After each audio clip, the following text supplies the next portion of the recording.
Hello, my name is Carol May Whittick. I support women to bloom in midlife with creativity and spiritual life coaching. I'm your host of Her Conversations, Tools for the Awakening. HER is an acronym for Higher Energetic Resonance. This is the optimal state to embody in order to attract our highest desires. What is the awakening? This is the moment in time when humanity rises up out of the darkness. Who is awakening? Each one of us present on earth today, reclaiming our sovereignty, seeking greater possibilities in our reality and looking for solutions. We know being awakened is not a lofty ideal but a necessity. If we can transform ourselves, we can change the world. Guests on Her Conversations will speak to your spirituality, sensuality and soul. Listen to their stories and hear how they are in service to the world. Let their words and these conversations embolden and inspire you. Before this episode with Suzanne Jabour, I just want to share with you a couple of things. Firstly, I have created a meditation, a midlife meditation. I've created this midlife meditation to remind you that your life is a precious gift and reaching midlife is a milestone worth celebrating and marking the start of an exciting new chapter in your life. To receive that free, just see the link in the show notes. Also, if you haven't already, I invite you to join me on Her Inspirations, Higher Energetic Resonance Inspirations, which is now also available on video on YouTube. In every episode, I'm speaking through the lens of spirituality and creativity to help us move through midlife. Again, the links to all of that are in the show notes. My guest this week is Suzanne Jabour, a certified grief educator, transformational coach, and workshop leader. Suzanne's mission is to normalise grief and support those experiencing it to understand how grief works and how to support others through it. She works with organisations and businesses to build the skills and protocols to better support people who are grieving at work.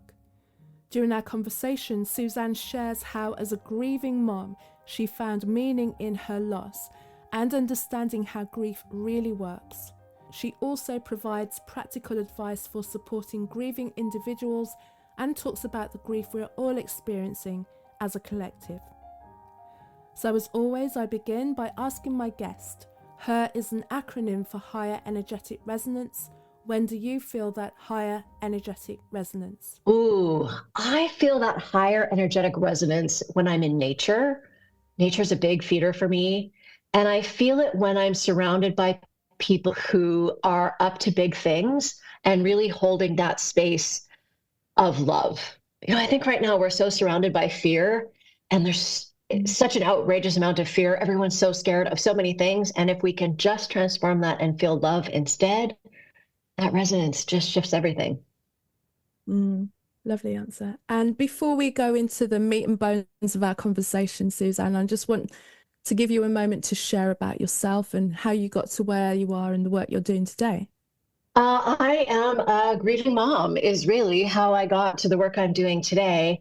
It's so interesting. When I look back, I can see so much loss in my life. My parents have both died, and in September of 2020, my son Ben died. And that really set me down a path I had never expected because we don't expect such horrible, awful things to happen, though they do. Now that I'm in the field, I hear about it all the time. It's so much more common than we think.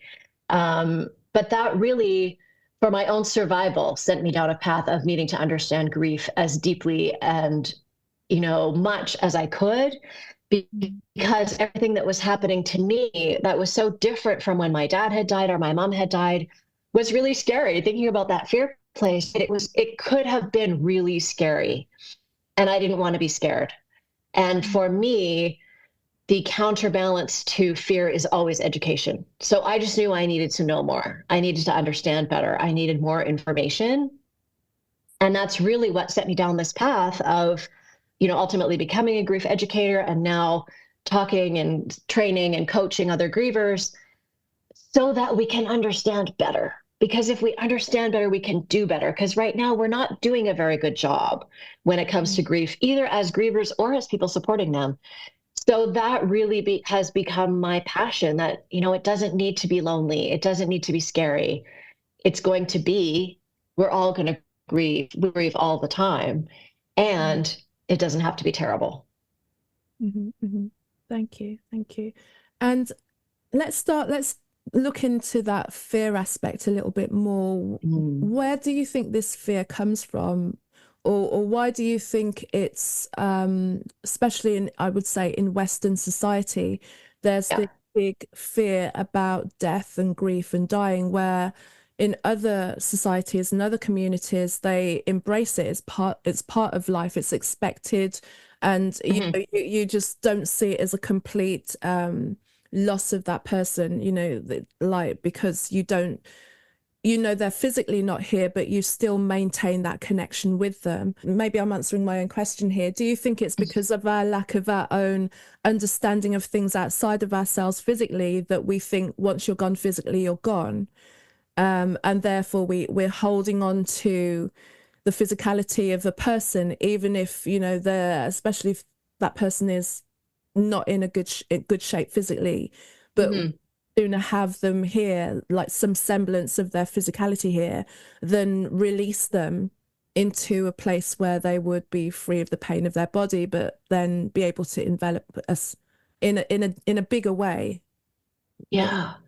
It's so interesting. I think there's a couple of things going on. I think that because there's still this taboo around death, dying, and grief, and we don't talk about it and we don't share our experiences, that means we have a lot of collective ignorance. We just don't know very much. We don't know, what grief is really like. We don't share what's happening with us physically, mentally, emotionally. We don't really talk about it. And I think we all have fear of the unknown, right? What we don't know, what we don't understand is scary. And so I think that's an aspect of it. And I think the other aspect that you're talking about, which I think is so interesting, is that sense of, wanting the person here almost at all costs. Right. And, that happened for me with my mom. She had, we discovered eventually a series of mini strokes. By the time I got to the hospital, she was intubated, on life support, all the things. And I knew, and my brothers knew, she didn't want that. So we literally spent the next 11 days fighting with the medical system to try to not have her be on that, as her systems failed. And, she was very clearly not, her physical body was never going to function the way that she needed it to have a vibrant life again. And I had relatives who were very judgmental about the decisions we were making. And I think that they had that sense of like, no, but we need to hold on. Like, if there's any chance that this physical body could work, which at that point there was not, we should be holding on to this physical body. And for my brothers and I, we were very much like, no, she does not want any of these heroic measures or whatever you would call them. She never wanted to be on life support. She didn't want any of that. So we were very clear that in honoring her wishes, it was time to let that physical piece of her go. It's interesting to me because I think even in the Western culture, in that sort of Judeo-Christian tradition, is that sense, they go to heaven, they go to this other place, they become your angel, whatever it is. So we do have a mythology and a story and a belief system around what happens where they are kind of still with us. But our culture, because of its fear around grief, I don't think allows us that in a weird way, because we want people to get over it. We want them to move on. We want, all of those kind of cliches that imply that we're leaving our person behind us. And I knew for me, that was not true. It hadn't happened with my dad. It hadn't happened with my mom. I still think of them often. I still remember them. Obviously, we still honor them in various different ways. And I knew, especially with my son, because of course, in the, sort of quote unquote normal way that the world is supposed to work, he was supposed to outlive me. So it was even more important to have him with us and be, very conscious of remembering him and talking about him. So there's a weird combination of, we have this belief system, whether you're religious or not, that kind of permeates our culture about sort of heaven and what happens to the soul or the spirit or the person's essence, however you want to name that. And we're so scared of grief that we want people to get over it and move on, which then doesn't allow you to find ways to have that person be present with you. Because if you're supposed to get over it and not be feeling all the big feelings you're feeling, which first of all is impossible, and we're doing everyone a disservice by pretending it's possible, you also don't have the chance to make sense of what's happened in whatever way makes sense for you, because that's going to be different for each of us, and to figure out how we move forward with that person. My daughter and I were very clear, we're going to carry Ben with us everywhere. So we have rituals around that. We have ways of remembering him. We have pieces of his jewelry or his clothing or, things he gave us or whatever that we use as ways of keeping him present. But if you kind of bypass the grief part, I don't think you have a chance to put all of that in place, because so much of that happens during that process of, reimagining what your life is like and how it works. And besides all the gaps of, skills and, chores and tasks that your person did for you, and all the emotional gaps of the emotional support they would have provided for you, you're filling all of those. And you also have to figure out, how do you carry them with you? How do you remember them? And it's so interesting, when my dad died, when Ben was a baby, and Kathleen she had just turned 4. She and my dad almost shared birthdays, and he died the day between their 2 birthdays. And I was so grateful to my mom, because Kathleen was 4, she was tiny, and Ben was an infant. And we made ways, we had the grandpa candle, we had all these different rituals. And it really was such a beautiful teaching for us of how to do that, of how to build spaces for that person to still be part of your life.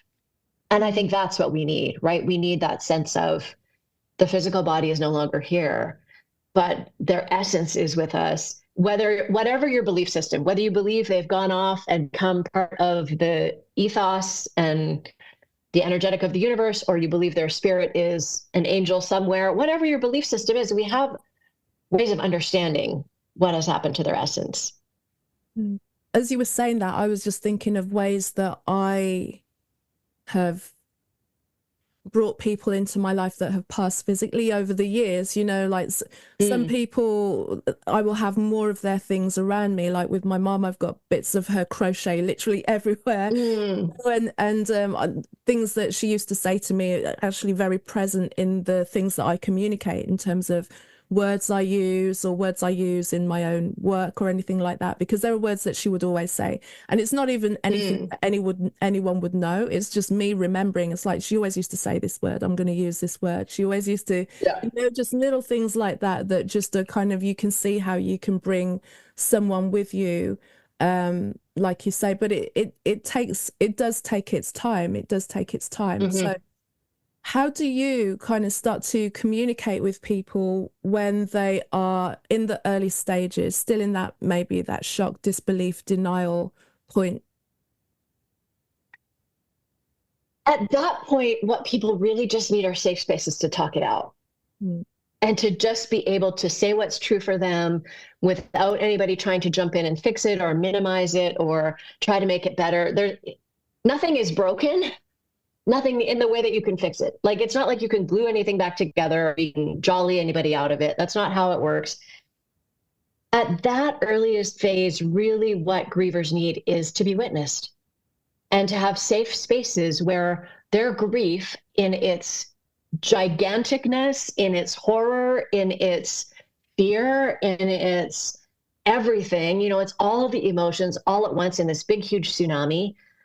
They need places where they can talk about that if they want, because some grievers don't want to talk about it at all. That's also okay. Most grievers, though, the one universal is that grief needs witnessing. So whether that's that you sit with them in silence and just be there, or you go to a smash room, or you scream, or you go for a run, or you whack a ball, whatever it is, places where people can be in their grief and be witnessed are really what they need. So at that earliest phase, if I'm working with someone who's really it's that raw, it's about helping them access what they already know. Because we all have such huge amounts of wisdom and inner knowing, and we get disconnected from them in times of crisis a lot. So it's about slowing down, right? We also get frantic, because when we feel fear, when we're worried, we get faster and frantic. About slowing down, finding spaces, right, to just talk it through, to have curiosity. For me, I got this download, for lack of a better word, where I just had this knowing that my path to survival was about being conscious and curious. So it was about being conscious of all of the emotions, the good, the bad, and the ugly, Because I think, especially in Western culture, we're so conditioned to deny stuff, not name, ignore, especially the bad emotions, which is most of the griefy ones. So it's about being conscious of the emotions and then being curious about how to survive. Really the earliest curiosity was about how, when I'm sobbing so hard that I can't breathe, do I get enough breath? Because I knew I needed oxygen. So when you're sobbing so hard that you're just gasping, how do I slow that down? How do I let my body re-regulate? Because it's so dysregulated, it's so out of control. How do I just slow that down? That's where my curiosity started. How on earth, how am I supposed to do all the things I now have to do? How do I make all these awful phone calls? How do I phone people and say over and over again, I'm calling because my child died? Like, I have to close his account. I have to cancel his cell phone. Like, all the things you have to do. It's all horrifying, and it has to be done. So how to do all of those very earliest stage things, that really was the lifeline for me, to just be able to hold a tiny bit of curiosity. Because curiosity for me is really tied to hopefulness. Because if you can be curious, if you can stay in wonder instead of in victim mode or in fatalism or any of those other places that's very easy to go in grief, if you can stay in that curiosity, it allows you to take the next step, to do one little baby thing. And that's it. It's baby steps to success in grief, especially in those earliest days, because you can't take big steps. You can barely move. So what's the tiny step that will get you one step to whatever needs doing, or one step to feeling an emotion that you've been trying to ignore because it's so painful, or one step to going for a walk, finding whatever it is that gets your vibration higher. One little tiny step. And it's just a sequence of little tiny steps. Thank you. And a thing that came to me as well, going back to your experience, and when you're sharing, you have to go through the process of calling people up with the news, which is not an easy thing to do, because I've had to do that before as well. And recently now there's been a death in the family, which is, like I would say more acceptable, because it was someone of an age. So even though it was a shock and we didn't want it to happen, we can at least celebrate that this person, made it almost to the 100. She was that close. Wow. Almost to the 100. No, but and she got there, and of course then she left a lineage of children, grandchildren, great grandchildren, and so forth.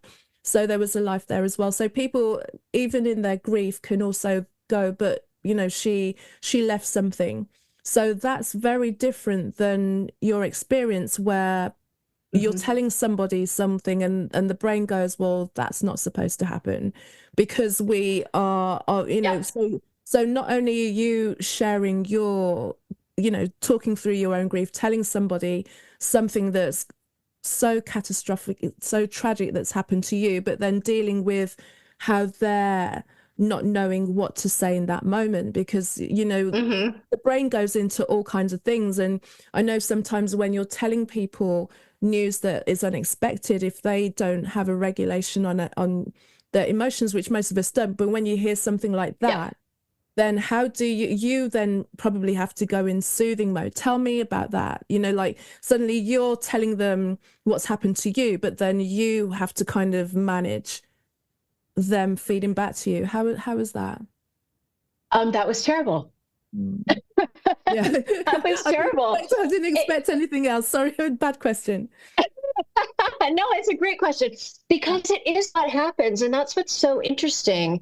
And one of my passions really is helping people be able to support each other better, is working with the people who are, I love working with grievers too, but to work with organizations or with community groups or with just communities of friends, to say, okay, but how can we show up differently as the supporter? Because that moment where I have to tell somebody and then they say back to me something that I, as the grieving mom, have to go into the care of them, is really a little bit messed up.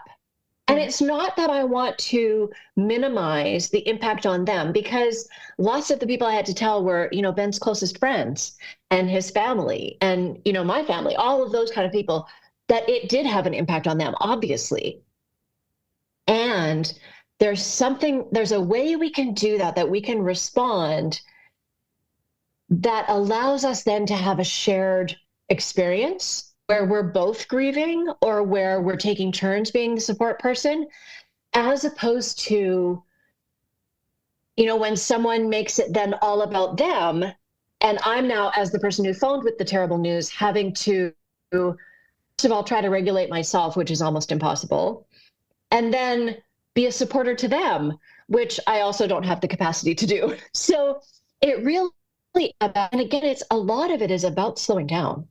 Because what tends to happen when we hear something especially unexpected, and even if it's someone who, as you say, has lived a rich, full life, has left this beautiful lineage, unless they've been sick and we could predict it, it still is unexpected, even though we know it's inevitable and it's going to happen, and probably sooner rather than later for someone who's almost reached 100, it still is a shocking phone call to receive.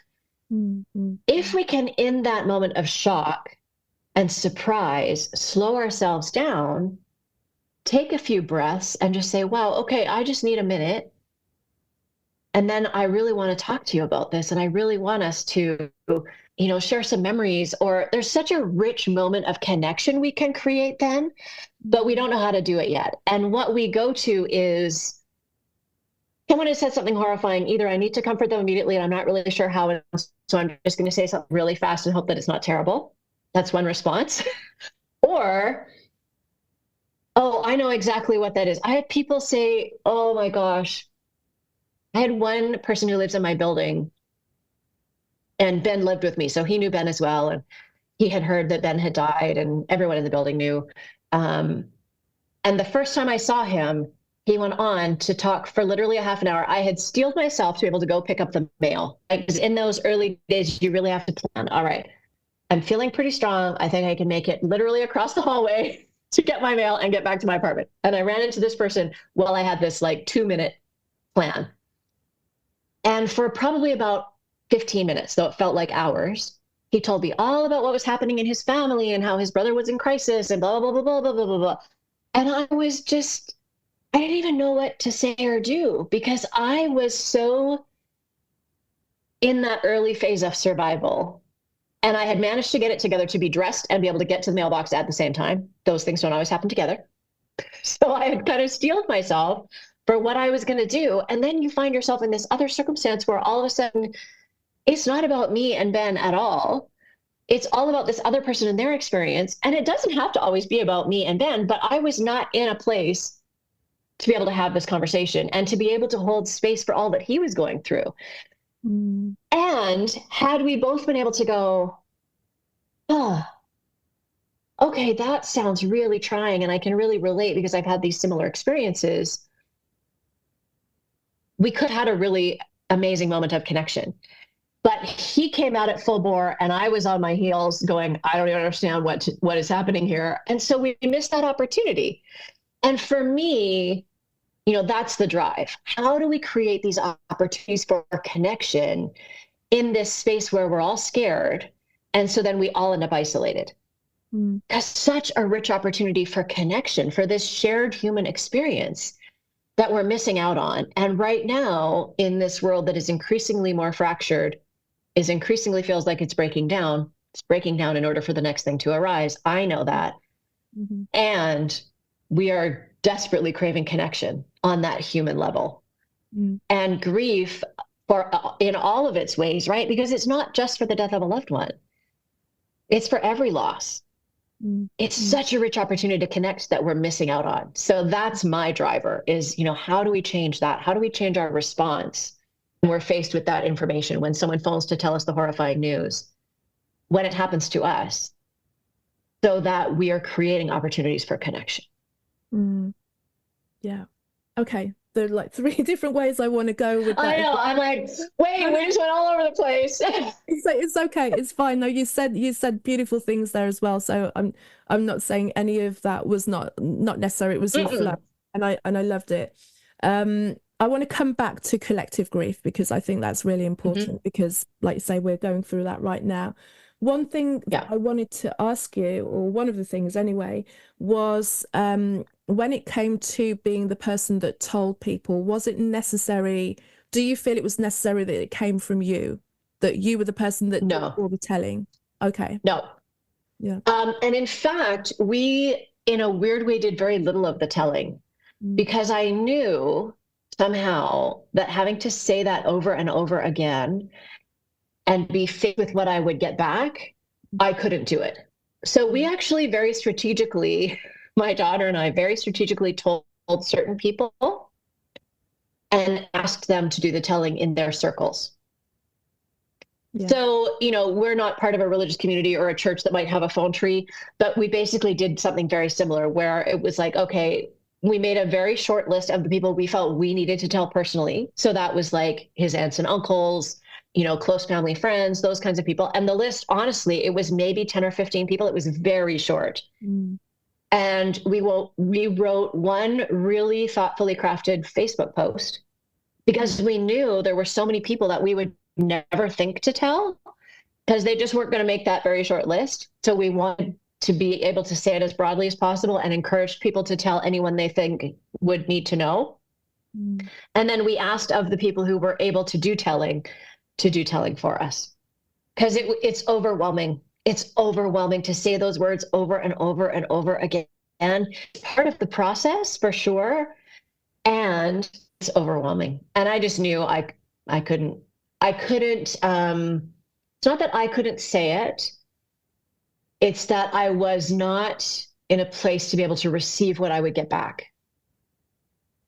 and to be able to hold without intense anger all the platitudes and the awful things people would say just because we don't know any better. I just knew I couldn't manage that. In response to that as well, I've not lost a child. So the last time I had to do the telling was when I was contacting people about my mom and her passing as well. And there was the usual, the usual response. So you kind of handle that. But there was, there was one person who I thought they had a really good relationship. Like I've since realized why she responded the way that she did. But at the time, I might as well have just told her that I was going to come and visit her on. It was like, oh, cool, thanks for letting me know. And that was the phone call. And you're just like, yeah, wait, what? Like, sorry, did you I'm just going to read what I just said. We appear to have a bad connection because you cannot possibly have just said that and hung up. Yeah. Yeah. But it was such a kind of like, all right, then cheers. Thanks for letting me know. And it was that kind of response that you're like, whoa, like you've been together for a lifetime. And it was, and I kind of brought it up to a, later date, years later. And even then she wasn't prepared to kind of hear where I was coming from because, I was just like, well, the thing about we're going to get into it now. The thing about death and funerals and it kind of triggers family relationships and expectations of people and things like that. And it was like who came to so and so's and who did this and who did that, the responsibility of things like that. And because that person didn't actually even show up to my mum's funeral, which was unusual because they were like that during life. It was unbelievable to me that they weren't even there. And then later down the line when her mum passed, because her mum is like related to me, I was there. It wasn't even well, you didn't do this, I'm going to do that. It wasn't that. But interestingly, when my most recent aunt passed, she was then complaining about all the people that didn't show up for her when she was going. Oh, interesting. Like this whole kind of thing. And I was like, I'm going to put on my brave girl boots now and like unload this like question that I've had and go, well, don't you quite remember that, you didn't show up here? And, it's just interesting that I never really got to the bottom of why. There was a whole kind of story that came out and ended with a phone slam. So we never really got to the bottom of it. But it was just interesting that it was like, well, they didn't do this for me. And there's this kind of expectation of what people can energetically should or should not do for you. But what I've since realized and really kind of getting to know where she was coming from, not to say it was good or bad or indifferent, was that some people just don't emotionally have the structure. They don't have it to hold, to be able to hold and to feed back. And in the moment when you're in the middle of your grief and your shock, you want everyone to kind of prop you up as much as possible. But you don't realize that sometimes your news is actually going to collapse them. and to the point where they just can't deliver anything to you, and not even not deliver, but even go to the point of like shutting you out and disappearing, you know, this kind of rejection where you're just like, what did I do? You know, so it kind of grief throws up so many interesting layers of unresolved healing that we haven't done, the expectations that we have for everybody. So there's multiple layers, you know, and now years later, where I can kind of look back on things because we're out of the charge of it all now, and we can like reflect. It's like, oh, okay, I can kind of see it wasn't the best way to respond, but I can recognize why you might have thought that was the best thing to do. At the time, I didn't appreciate it, you know, and there's part of me that still had that sting about it, but I see. No, so and what's so interesting about that too is, you know, it's very common in grief circles for people to talk about how grief changes their address book. And I think that that's part of what happens is people who don't have the emotional capacity to be there for you, who would say things like, oh, thanks for letting me know, and hang up. You know, that's about their, you know, emotional maturity, emotional intelligence, whatever, a million ways to break that down, a million systems to look at that. And that's not what you need as a griever. So probably in a weird way, better that they say great and disappear, because they can't give you what you need anyways. And for me, what's been really interesting to navigate is if some of those people were the people you were closest to or thought you were closest to, and you thought that they had that emotional capacity, and then they disappeared and they weren't able to show up, as you rebuild your life and as you establish sort of your connection with the world, where do those people fit? Because I know for me, the people who are going to be in my most inner circle are the ones that can show up when the poop hits the fan. That's who I want in that inner circle.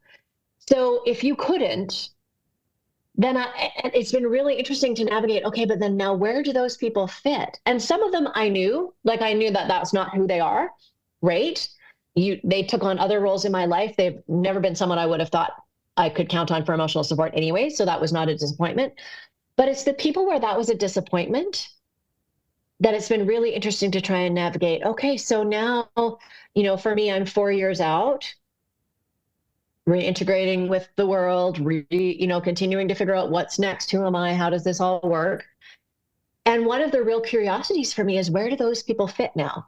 You know, if I thought that you were one of those people that would show up and be there for emotional support and you didn't show up at all, how do I make sense of that? And where do you now fit in that sort of those sort of concentric rings of support? That's been really interesting to navigate and to sort of reweight kind of, you know, who fits where and how much energy I put into those relationships and how much, you know, I rely on those people. Because I literally said to someone, you know, I thought we had the kind of relationship where when the poop hit the fan, we would come running for each other, and the poop hit the fan and you didn't show up. So now I don't even know how to make sense of our relationship, because if it's not that, then I have to figure out what it is. And I don't even really know. So we have to figure this out together. But it's really interesting to have those experiences. And I think for me, that's part of why I knew the list of people I could tell was very short, because I wasn't in a space of self-awareness enough to be able to hold those kind of responses, either in a distanced way or in any kind of healthy way. I just knew I couldn't. So I had to be very precise and very specific about who I called, who we did the telling of, and then just trust that it would get around. Yeah. And that's a whole different rabbit hole in it. That reconfiguring of well, there's I think there's what you're saying and what I'm hearing and from experiences, and sometimes the experiences of not even being of a death. There's been an incident where, you know, my life has brought me to my knees, and I thought that there'd be someone that I could have the conversation with. And, you know, if you're not happy, Carol, then any other Carol is just not who I can be. Doesn't matter. No, and you're just like, okay. And then having to rebuild around the grief of them not being the person that you expected them to be, especially if it's been somebody who's been very close to you for a long time. And thinking, thinking of a situation where my mind's going right now is it just required me to question why I leant so hard on a shaky wall, like Yes. why Yes. was that my support, and why was that all I gave myself? Why didn't I see that that wasn't a strong relationship? So as well, there's a lot of self-reflection on that and many other things as well. Yeah, there's so many layers to that level of stuff, I know. But I think that, that's the grief that we don't talk about, right? Is all of the other griefs that happen because you've lost your person. For me, I was very clear. I was no longer who I had been the night before I got that phone call. That version of me didn't exist. So I've lost Ben. I've lost myself. I've lost all these friendships. It's like there's so much to grieve. And I think if we don't stay aware of that and attuned to that, we can't navigate it all, because we're just stuffing some away, and that's never going to work long term.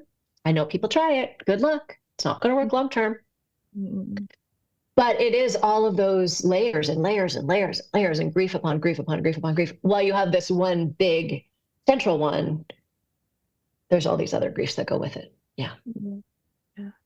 I wanted to kind of move towards collective grief, and I think I can tap it on to one of the things that you said when you were doing the telling. There was a point where you're like, we're going to do a social media post to let people know, and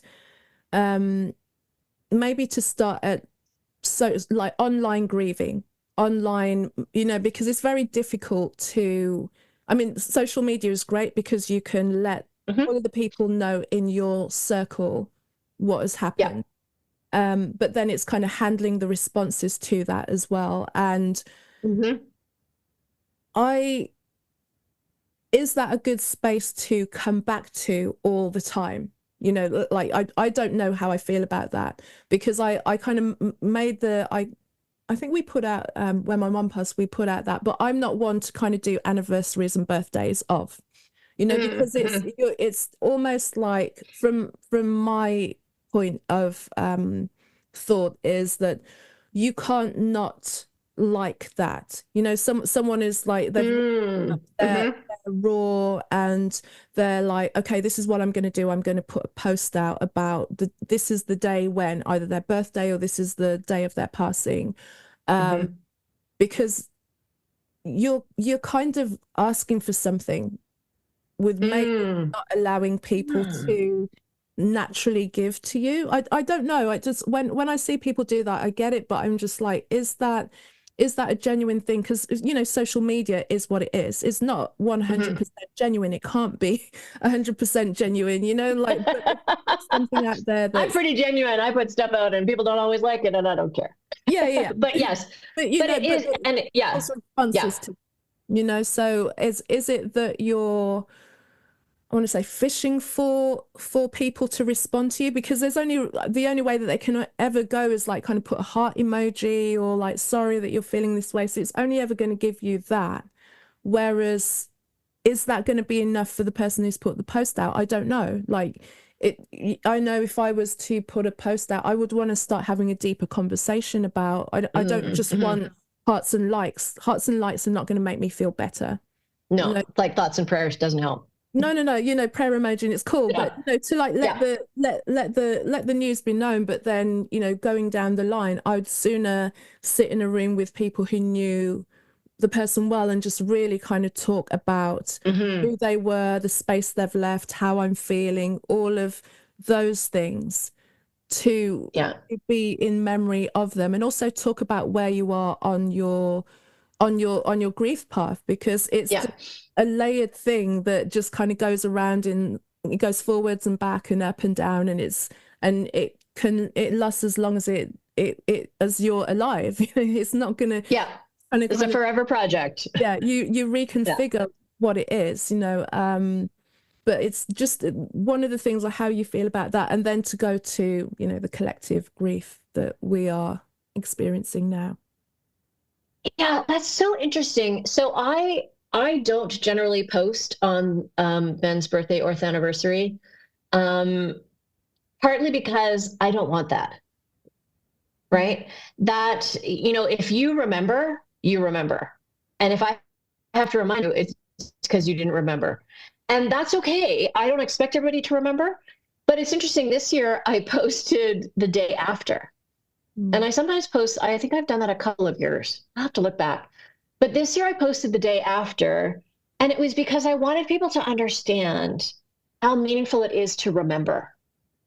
And, you know, we all have a cell phone with a calendar in it. It's very easy to put an event in there that comes up annually that reminds you, like I have one coming up next week, and I've already got the reminder from my calendar to say, remember so-and-so's sister. It's someone's friends of mine's sister who died December 2nd. And I know that because it's in my calendar.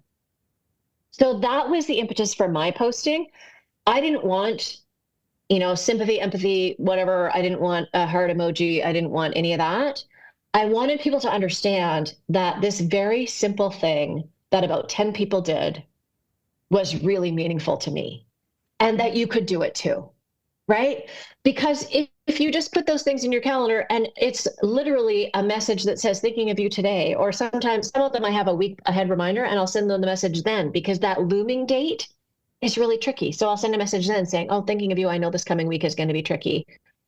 You know, just reaching out to let you know I care, or whatever you would say, don't say what I say. So that was my motivation to post. I don't tend to post those ones where I just get back a whole bunch of hugs, thinking of you, oh, so sorry. That doesn't fill me up. And I know for some people who feel really isolated, it does. So I think that if it's going to fill you up, then you do it if it's not hurting anybody. But for me, that doesn't fill me up. The 10 people who remembered and sent me personal messages, that filled me up. But a bunch of people responding to my post saying, oh, what a terrible day for you, or whatever they would say, is not helpful to me. So it's interesting. And you know, this era of social media is also so interesting in that the algorithm controls what we see. So you're putting it out there, not even to the people you necessarily think are going to see it. It's going out there to whoever the algorithm decides has interacted with you enough, or liked your posts, or commented, or shared, or whatever, that it's going to put it on their feed. So you're not even really in communication with who you think you might be in communication with. You're not even controlling that. So to me, it's just to do that initial telling. It was a brilliant tool because people could just share the post, and people did, shared it to their networks. It got the word out quickly and more broadly than we could have imagined. For me, I am not served by doing that every year. Other people are. I don't know. I think it is a response to feeling isolated. It is a response to feeling unsupported. And I think it's our inherent need to be understood. I think that drives us to do those kinds of posts where we're like, this is what's happening for me. Can someone please understand that this might be terrible, or this might be hard, or it might be whatever? If it fills you up, do it. If it doesn't fill you up. And for me, also, I get overwhelmed. So I don't want to post a post that gets thousands of responses. I don't want to, because I don't have the bandwidth to be able to respond to them all. And I feel like I want to respond to them all. So that's the other reason I don't do it, because I don't want to be bombarded by a million messages. If you know, you know. If you remember, you remember. If you don't, that's also fine. I don't expect everybody to remember. And I want people to understand how much remembering really matters to the person who's in it. So that's my motivation, was to be like, this really meant a lot to me that these 10 people reached out to me and said something. And you could do this for people that you're that close to. I don't expect you to do it to me. For me, it doesn't matter. I have a support system, and I'm happy to welcome anyone into it who wants to come and play. But you will have people in your life that you're that close to that you want to know how to support them better. And this is one of the things you can do, because it is for years, right? I'm doing a talk this afternoon about supporting people over the holiday season. And the research around that is that really, if their loss is within 5 years, they need extra support, because it will be that raw at the holidays. So it's not that it was this year. It's not that it was last year. It's that it was up to 5 years ago. That's a lot of people in your circle that have had that experience in the last 5 years, especially this particular last 5 years. It's a lot of people, and they need extra support. So yeah, social media is a tricky monster. Yeah. I love it and hate it all at the same time. I think, like most people. Yeah. But thanks for giving me that extra perspective, because I was just thinking, like, is it enough? I mean, I know for me, just a bunch of likes and hearts would be, I'd sooner just sit down with a good friend and like, let's go deep Yeah. on, and that would be more than having hundreds of people saying, oh, thinking, because then Yeah. all it takes for you to do that is that, and you put the phone in the pocket, and I know that you're going to go on with your day, which is fine. But Yes. I'm the kind of person that would rather go kind of like one and down as opposed to wide and many. That's Yeah. what gives me what I need at the times that I feel that I need it. That's where I benefit the most. Yeah. Yeah. Yeah. But I hear what you're saying. So thank you for kind of giving me like there are other people out there, Carol, not just your mind. I'm with you, but I know it. I mean, people are doing it, so it's serving them. Yes. Yeah. And I don't think it's just a cry for attention. I think it really is that they want people to understand. They want people to see them. They want to be understood, right? We all want to be understood. We all want to be supported. We all want to feel connection. And I think when we're feeling really isolated, especially around those really tender days, those really griefy moments, the hugs help. And if you're someone who's responding, think about something unique to say. Like when I see those kinds of posts, I don't just put, oh, I'm so sorry, or hugs, or thinking of you, or whatever. I stop and I slow down and I think, okay, if this person was in front of me, what would I want to say to them? And I write that. Because then you're having a meaningful connection over this wacky, weird social media thing that we're all doing. So that's a way to also make it more meaningful. We can make our response to that really meaningful. We don't have to just go, oh, ooh, hug, scroll, hug, scroll, hug, scroll. We can look at it and go, wow, this person's sharing something really deep and meaningful to them, and they deserve a deep and meaningful response. We can shift how social media works. Yeah. Well, talking of shifts, let's go into this collective grief. We're going to get there. Yeah. We were always going to get there. Don't worry. Yes. Just like the collective grieving of so many things, and it's been in my observation, it's been something that's been slowly happening over the years, but then we've just had more and more escalation of awakening awareness of things about anything, awakening awareness, and the grieving of a belief system, a grieving of connection to something, and then letting that go. And then in the same way where we talked about when you're at your lowest, you realize, okay, this isn't the person that I can stand on or stand by, and I've stood by this person for like my entire life, and they're just made of sand, so there's no strength there as well. And I think we're seeing that in so many different things, and it's kind of it's really jarring to see your whole world kind of crumble down like that, and to build that strength from within. So how, if it's part of your work, are you guiding people to galvanize themselves to be able to stand in the midst of the things that are falling away, knowing that in a death there's always a rebirth, there's a new space for new things to come. We're not going to just have something destroyed and be standing in a vacuum for the rest of the there's time. no void. There's no void. So how are you speaking to that? When I talk about collective grief, I mostly talk about it as an awareness piece. So to have this awareness that what we're feeling, so much of it is grief, right? People are grieving what's happening in the environment, in the economy, in our disconnection from each other, our polarization, in the wars that are happening globally. There's so much going on that is loss. All change brings loss, all loss brings grief. So when we can look at it that way, and we see that what's happening for us is grief, most of us have not a robust toolbox, but we at least have a toolbox for dealing with grief. And what to me is the magic of collective grief is it's a place where nobody is othered, where we're all experiencing it together, and we can have those conversations. So to me, it's this rich place for us to learn more about grief from each other, to really be able to talk about the emotions that are coming up. And to really shift that fear. We're so grounded in fear right now. There's so much fear. I just see it all around me. And if, for people that believe like I do, that there's either fear or love, we have to transform that fear into love. That's the only way. And love comes, I believe, from connection, from understanding, from seeing each other as humans first, because we're so much more alike than we're different.